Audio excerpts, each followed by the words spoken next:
Joe Christofek, Jeremy Plunk for HorsePlayerNow.com. And Jeremy, on this edition of Night School, we have the need for speed. Speed figures, that is. Speed figures are a mathematical equation that kind of set up how fast each horse in the race is supposed to be.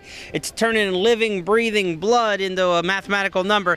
It's not easy to do, but when they're accurate, a lot of fans really rely on them. It's the single most used element in handicapping, whether it be the Beyer numbers, the Briss numbers, the Thorograph numbers, the Ragozin numbers, and some people, maybe not so much as they did in the past, actually still make their own speed figures. Absolutely. There are some people who actually get in with the pencils and the paper and get after it and calculate everything on their own. In the quarter horse world, the old speed index has been replaced by the Equibase speed figure now, and Equibase also puts out speed figures for the thoroughbred racing, which you see in most official track programs use the Equibase speed figures. They are prevalent, they're everywhere, and a lot of people rely on them because, let's just be honest, people look at numbers and they understand numbers. You know, 98 versus 92, they get that. And that's why I think they're such a great lure for speed figures, and they've revolutionized handicapping. You can't look at a tote board that is not influenced by the speed figures. Most definitely, and speed figures are supposed to equate how fast a horse ran on a given day compared to other horses that ran at a comparable distance that day, and then sometimes considerations are made for if a horse had a trouble trip or a wide trip, and they are for the most part mechanical, but there is some human elements to some of these speed figures that are designed as well. Yeah, I'm friends with a couple of the Beyer associates, Dick Girardi, Andy Beyer himself, Randy Moss, guys who are part of Mark Hopkins also, who puts the figures together for Beyer.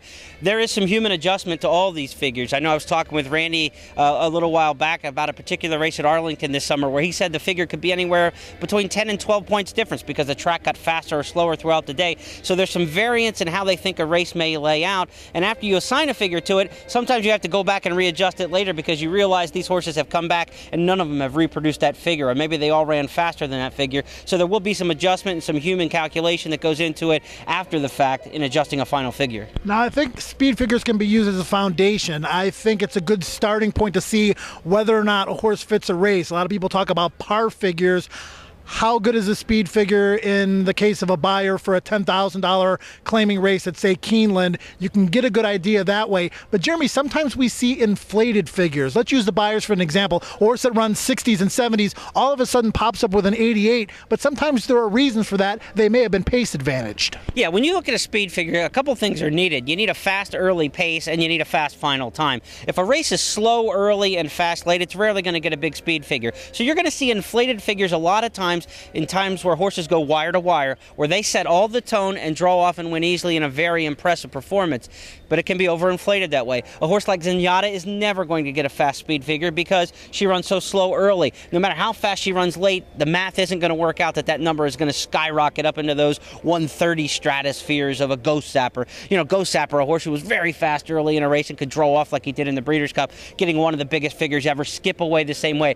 You need a fast running style and a fast finish to get those mega figures. Now, another thing on the flip side of that coin is you'll see a horse with consistent 70s and 80s in their speed figures toss in a 37 or throw in a really, really bad number. Most of the time, Jeremy, there's an excuse for that. It could be a troubled trip. It could be an off racetrack. Always look for an excuse for a poor speed figure. Absolutely. I mean, if you're run 10th beaten 30 lengths, you're going to have to be low on the figure scale. But a lot of times when a speed horse tires and starts fading through the pack, they're not persevered with down the stretch. And it doesn't really matter if that horse gets beat by 5 lengths or 15. But it will affect the figure because if a horse is 15 lengths behind, they're going to have to be calculated for that distance behind the winner, and that will lower the figure. So a lot of times you'll see some wild speed fluctuations with the horses who are one-time speed horses. They either go all the way or they fade and really retreat. You know, if they retreat, they're going to get a small figure. A lot of handicappers and bettors bet off the most recent running line. If you see an excuse for a poor speed figure, look at what the horse is capable of doing. It can put you on some decent prices. Absolutely. Patterns are something that people who look at the speed figures really look for. How is a horse progressing in their patterns? And patterns are really big with, I guess, the cousin of speed figures, which are the Sheets numbers. You know, they're not necessarily a speed figure per se because they take into other things into account. But things like the Ragozin Sheets and also the Globe Form in England. You know, they've got their different figures and things like that. You know, and here in the States, Thorograph sheets. Those things are a little bit different than speed figures, but they're still a mathematical calculation of how fast a horse is. But you're looking for patterns in those things, and people who study them closely don't just look at the raw numbers, but the pattern and the progression of the numbers.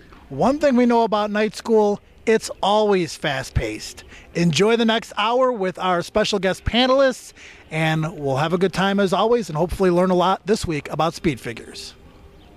Hi, I'm Gary Stevens, retired Hall of Fame jockey. Welcome to Night School. It's great to have people out watching Night School, learning about the sport, have an interest for the sport. Good luck, watch closely, use the tools, have fun.